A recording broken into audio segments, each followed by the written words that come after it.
Mute.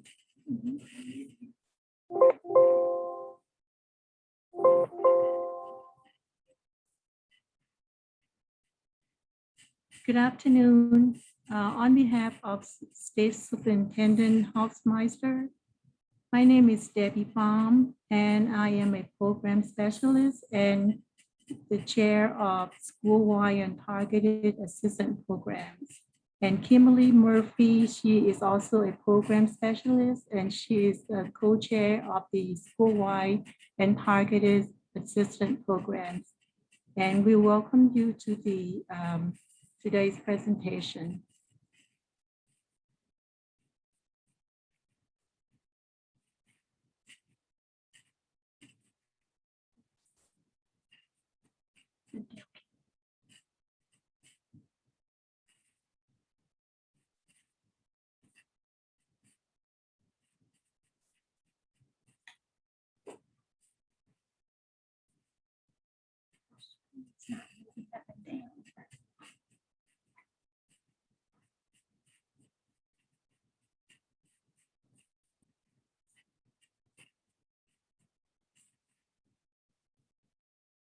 So, okay.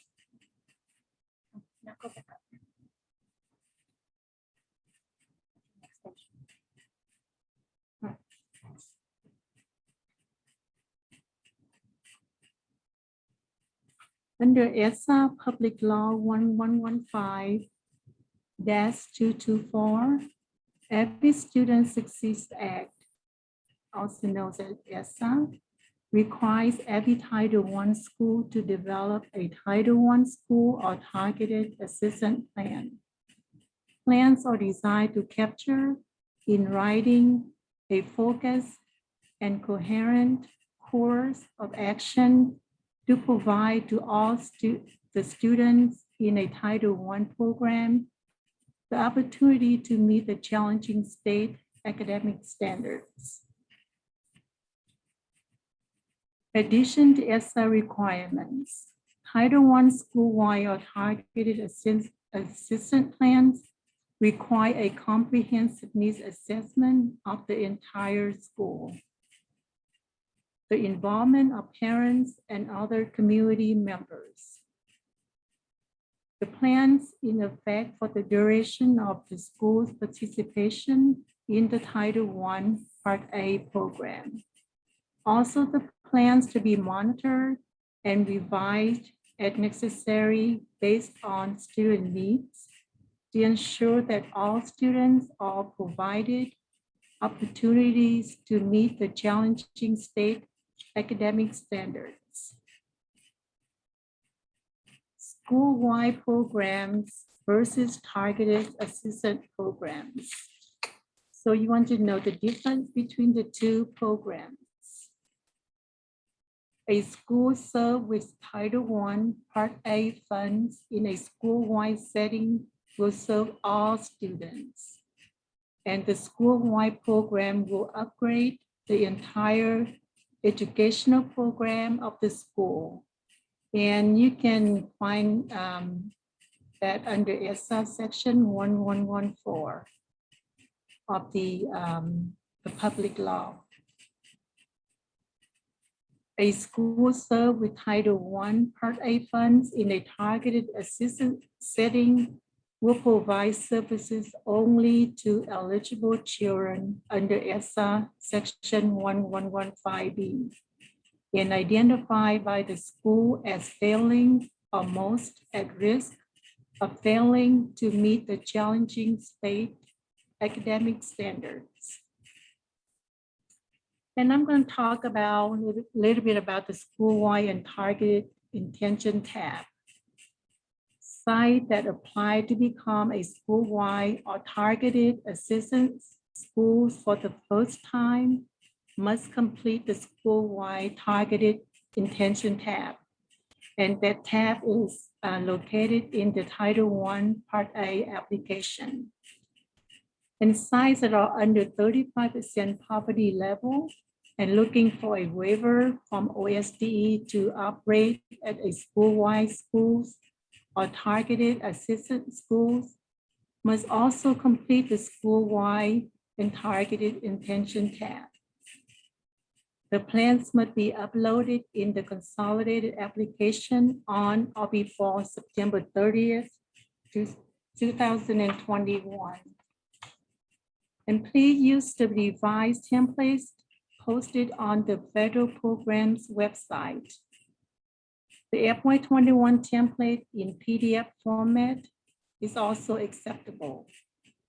These sites will not receive approval to operate as Title I school or targeted assistant schools in FY22 if the deadline is missed.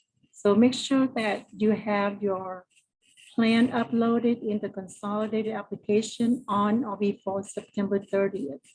If you miss this deadline, you cannot participate in the school-wide school or targeted assistant school until FY23.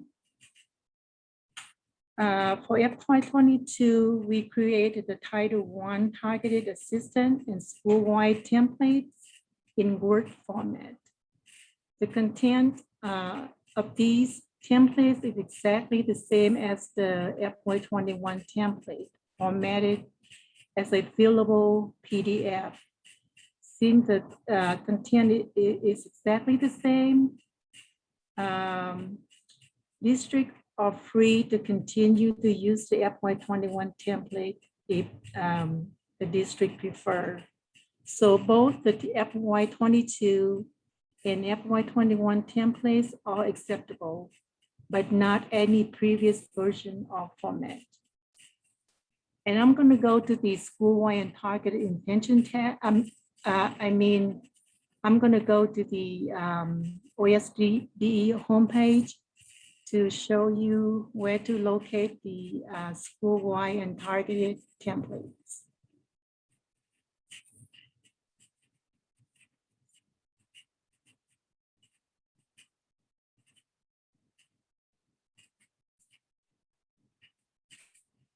So on the OSD homepage, you go to the,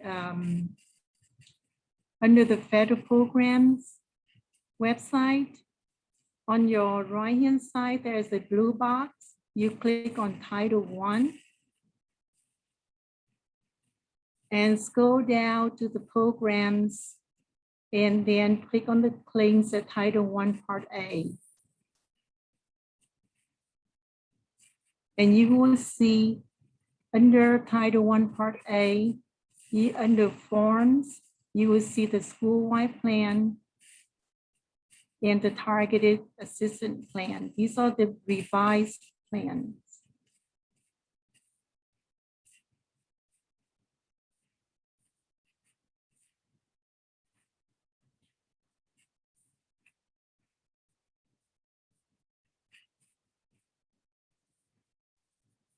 So this is the FY22 revised school-wide plan looks like.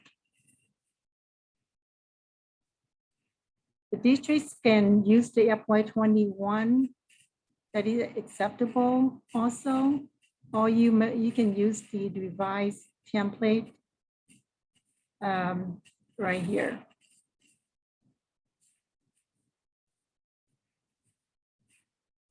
And this is the targeted assistant plan.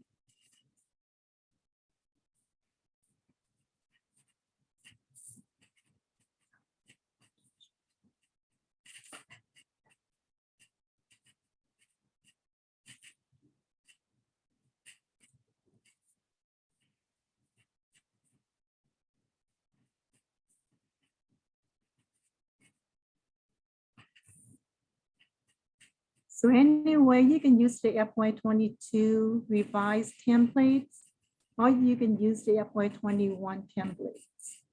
Both are acceptable.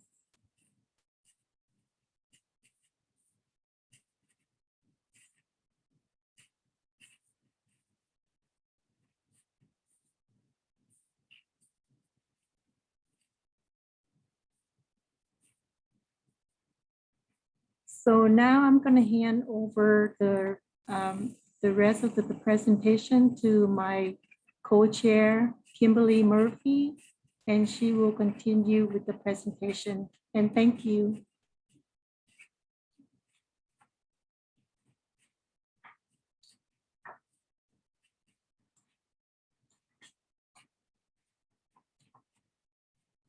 Okay, so hello everyone, and welcome to the summit again.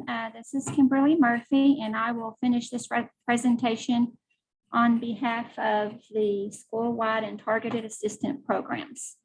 So what stayed the same for FY22 is parents and community stakeholders must be involved. This is very important. Don't forget your parents and other community stakeholders whenever you are planning for your school-wide and targeted assistant programs. Very important there. A comprehensive needs assessment, everybody knows what that is, so that must be conducted in order to determine the school's needs.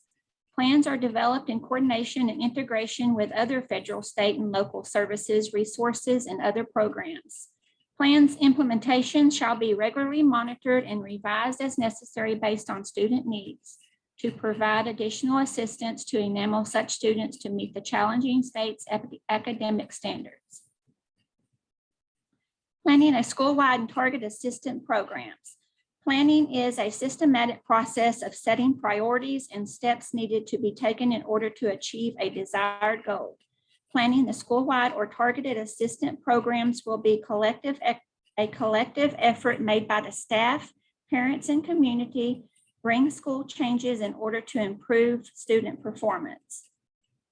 Whenever you engage in parents and community, you will gain more strategies and that will improve your performance. So the rest of the slides is a six-step process planning. Step 1, establishing a planning team. This will involve principals, district officials, or the school leader to engage in a pre-planning team or utilize an existing team. The pre-planning team lays the groundwork for the actual planning team that will likely undertake the whole planning process.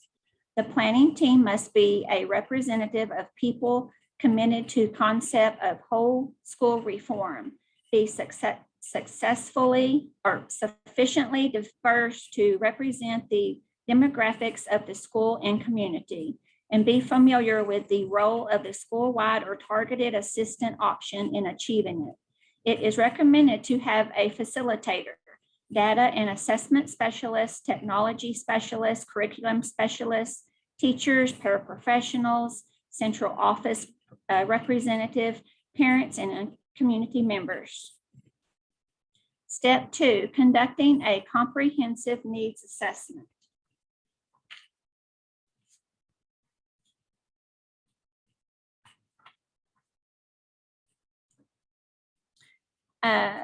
Clarifying the vision for reform. This is a very important component for improvement. Create a school profile to include student achievement, curriculum and instruction, professional development, family and community involvement, school context, and organization. Determine data collection methods. Collect data and summarize evidence. Analyze programs needed, and setting goals. Your conclusions and observations feed into your comprehensive needs assessments. The more you involve, the more strategies. Different groups of individuals within the community have different approaches. Teachers, coaches, counselors, speech pathologists, a diverse group of parents, all can help with your planning. Step 3, clarify needs and finding evidence-based strategies. Identify high priority needs, generate solutions, and define priorities. Select or develop assessment tools that match the curriculum. Assign cross-grade level teams to establish common practices and standards. Research for evidence-based solutions that will address the needs. Step 4, setting school-wide and targeted assistant program goals. Understand the ESSA requirements for school-wide programs, section 1114, and targeted assistant programs, section 1115. Connect the goals and the strategies to achieve the goals. Ask yourself these questions. Are goals clear and measurable? What strategies are implemented so the goals be achievable by all students? What achievement benchmarks are used? What professional development will be provided to achieve the indicated goals? What human or material resources will be necessary to meet the goals? Technology, textbooks, teaching specialists, instructional coaches, etc. And what funding is available? The roles will be parents and community play, and what roles will parents and community play in achieving these goals? Step 5, writing the school-wide or targeted assistant plan. The comprehensive needs assessment was conducted, its results have been analyzed, and the needs were prioritized. Evidence-based strategies have been researched and program goals have been set. It is time then to have the planning team put all the parts together by addressing each plan component and bring focus and coherence to all previously separate aspects of the school. And finally, step 6, inform as many stakeholders as possible about the plan and disseminate the final draft. Offer opportunities for feedback, engage in collaborative discussions with stakeholders. Finalize the plan and commit to continuous improvement. Implement the plan, evaluate it periodically. Review and revise the plan and as necessary. The best practices for your plan when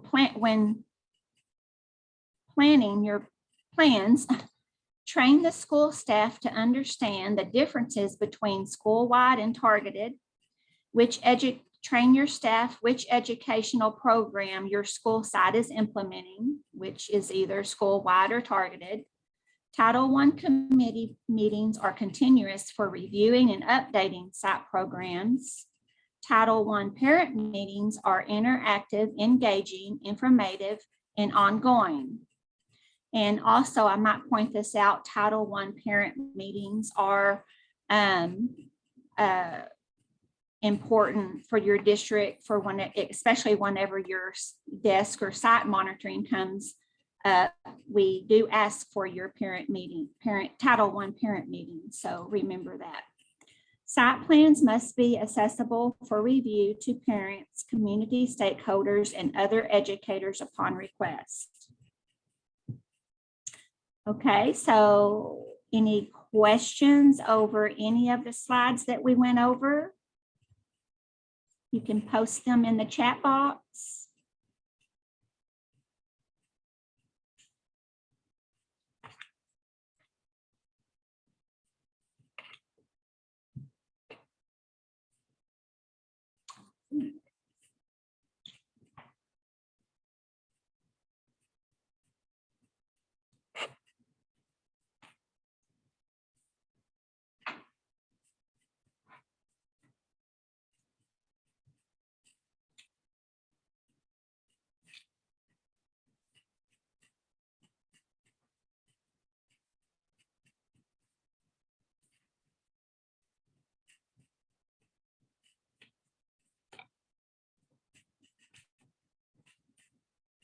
Any questions?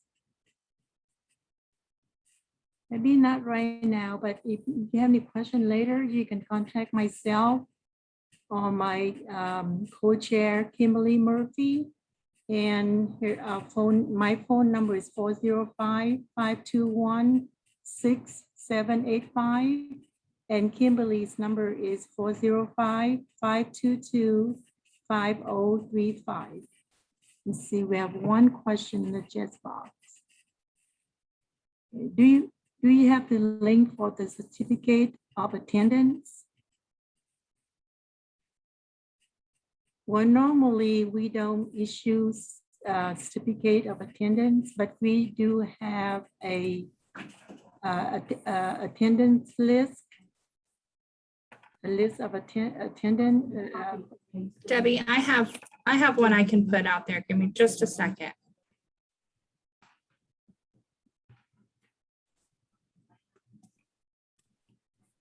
Okay, should be in the chat now.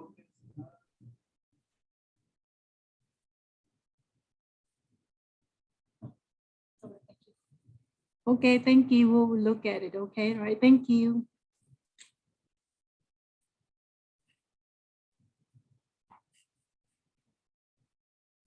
Thank you, Kiona. No problem. Any other question?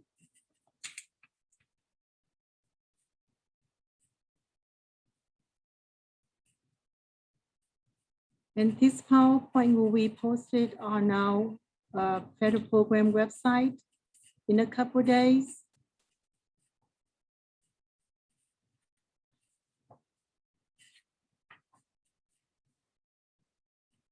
Okay, we have another question. What are they looking for on the question of grading with Title I funds?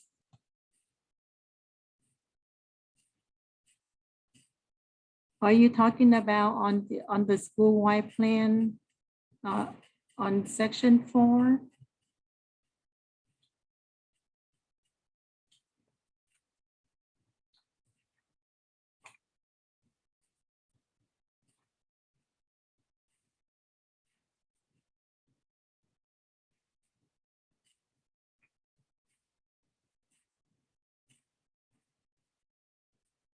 Are you looking at the table on the section 4?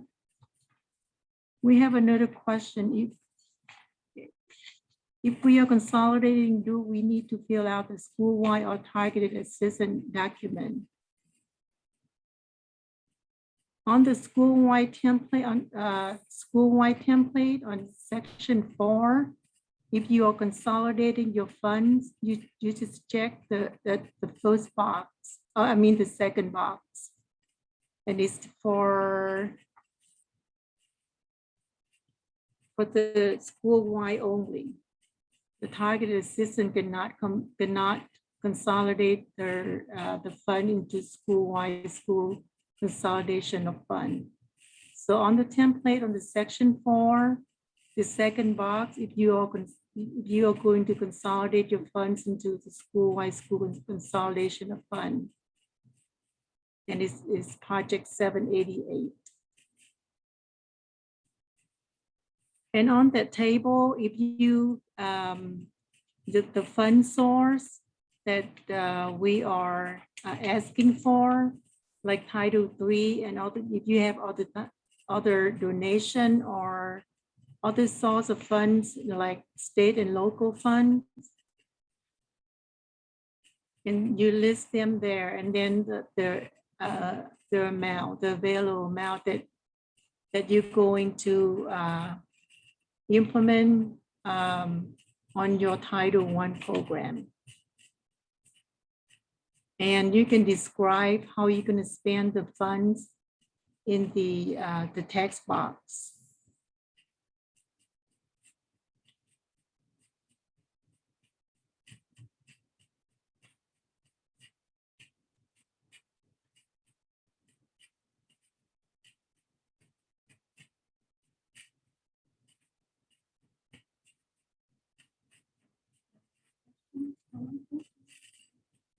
So if there are no more questions, we thank you and have a good afternoon.